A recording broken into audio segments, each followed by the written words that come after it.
shin on the floor over our partner's leg, right leg up, and we have this shelving action.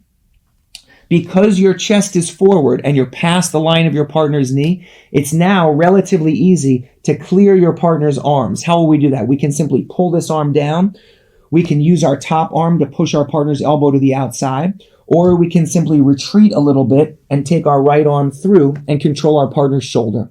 Now, as Chris goes to push and frame and turn away from us, we pummel our arm through, lock our hands. As he gives me a bit of resistance, pushing away, we're going to take our right knee. We're going to bring it through so we've got two shins across one leg. And then from here, it's relatively easy to pass through into side control. When we're here, remember, we said that after we pass, it's critical for us to run our partner's hips down. So we're going to walk our hips into our partner's hips to turn their knees away. Then from here, we're going to climb up to the shoulder line and settle into a good top position. So we start on the outside. He's seated. Head position, post, step. From here, we take our leg backwards and inside. Now that we're here, hands go to the hips, elbows wide, head down. As Chris goes to move around, there's tension here. So it's difficult to translate this onto video, but my legs are not just loose and relaxed. No. There's tension. How are we creating that tension? We're flaring the legs out and we're pushing the knees slightly forward. At the same time, we're flaring the elbows out and pushing the forearms down. So Chris feels a drive forward with the shins and a drive backwards with the forearms here. Now, as he goes to push and pull, from here we can simply drop a knee down on either side. When he goes to join his legs, here he finds that we're occupying the space in between the legs. He can't lock the close guard. With his legs shelved, from here we can choose underhook on the bottom side, or we can retreat slightly, clearing your partner's arm, locking head and arm from here. Once Chris goes to move around, we take our two knees across, drop our legs through. We land in this position, and then we run our partner's hips away from us. Take our knees to the inside, and from here, we're ready to start to pin. So one last time. Just put your back this way. So we begin here. We post. We step. Then, as Chris makes a strong leg here, if your partner has a strong reverse De La Riva, you're just going to straighten your leg out, step your left leg back, and then bring your left leg inside this space. Your right leg takes a big wide step, and then we bring head down here. And you can see it's a very exaggerated high hips position. So you can see me kind of looking back between the knees. When Chris goes to frame, move away, push around, all of these things, it's very easy to simply drop a knee, climb forward chest to chest, and then from here, two knees across. You can go directly to the mount, or two knees on the same side, run your partner's legs down, clear the arm, and you're ready to go. So this very simple, deceptively powerful way of working from inside position involves you putting both your legs, your head, and your forearms on the inside. Gives your partner a pretty clear dilemma. They can either tilt to the left or tilt to the right. Either way, it's going to be an advantage for you to get your knee down and then start your pass. Now, we can also use the double inside position as a counter to reverse De La Riva. What does that look like? So we're standing and we're going to, partner seated. We're bringing our head forward. We give a little post and we step our leg here to the inside. This time, before I can just step backwards and clear my partner's legs to move into this double inside camping style position, my partner takes reverse De La Riva. Okay, so what is reverse De La Riva? Reverse De La Riva is a situation where your partner's grapevining your leg. Okay, a lot of times they've got a grip here, either an inverted grip, like the one that Chris is taking here, or a more standard grip where they're holding your heel. You've got to be able to deal with reverse De La Riva whenever you're doing knee cut or cross hamstring passes. Okay, this is the standard answer. So the standard answer to a cross, this kind of cross hamstring, this like split squat, is for Chris to play a reverse De La Riva, to off balance me here, start putting my hands on the floor, or to hit an inversion that takes him up either into my legs or around behind me here, where he can start to attack. Okay, so we have to recognize that a big part of working from these inside positions is dealing with your partner's entanglements. In this case, it's reverse De La Riva. So when your partner goes into reverse De La Riva, one thing that we don't want to have is we don't want to have him using his recovery leg to kind of move around willy-nilly, stripping this grip and passing his leg through and posting and inverting and all of these things. So whenever we are here initially, whether you're high like this, okay, or you're a little bit lower, is to take a hand and monitor your partner's recovery leg. We're going to take our hand and we're going to use an inverted grip so that instead of gripping with your hand palm down, which makes it easy if Chris drops his heel to the floor, suddenly he can strip it away. We take a grip here where even if he does take his heel to the floor, my hand can follow. All right, so I can kind of monitor here. Also acceptable is for you to hold your partner's foot by putting your hand on the sole of their foot. This is also a good grip. Then from here, as Chris establishes his position, his foot is anchored in tightly, we're going to take our bent leg and we're going to straighten it out. Okay, that's going to usually clear that hook for a moment. Then we hit a back step. We take our leg and we bring it through to the inside. So we have here a species of this double inside position. Now we can't stay here because if we just stay here, your partner will often invert this knee and start to play from this position.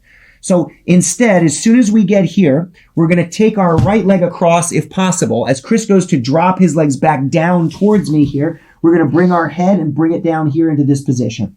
Now from here, head in position, forearms in position, knees in position. As Chris goes to work from here, we can camp out until we're ready to drop a knee. Look to go chest to chest. Double underhooks is great. Crossface and underhook is great. You can drive your knees through to the mount, or you can pass off to the side. Okay, so let's watch that again.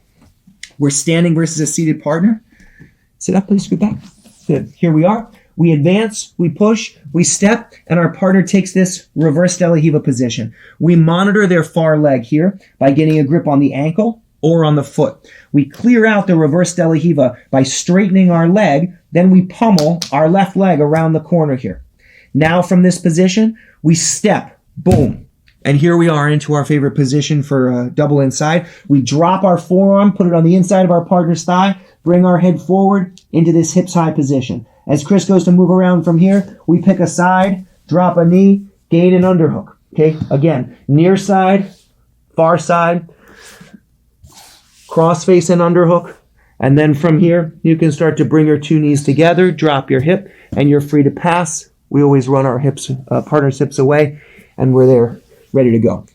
So dealing with reverse De La Riva involves you monitoring the recovery leg so your partner can't invert too easily. That's one. And then two, looking to clear out the sticky hook that your partner will have with that reverse De La Riva. The way you do it, just by straightening your leg. You straighten your leg and you clear it. Your goal is to step your two legs to the inside. That's a prerequisite for getting started with this double inside position. Then it's about a wider stance, proper posture, and then from there, you're able to split your partner's legs and you can go forward into all of your passes.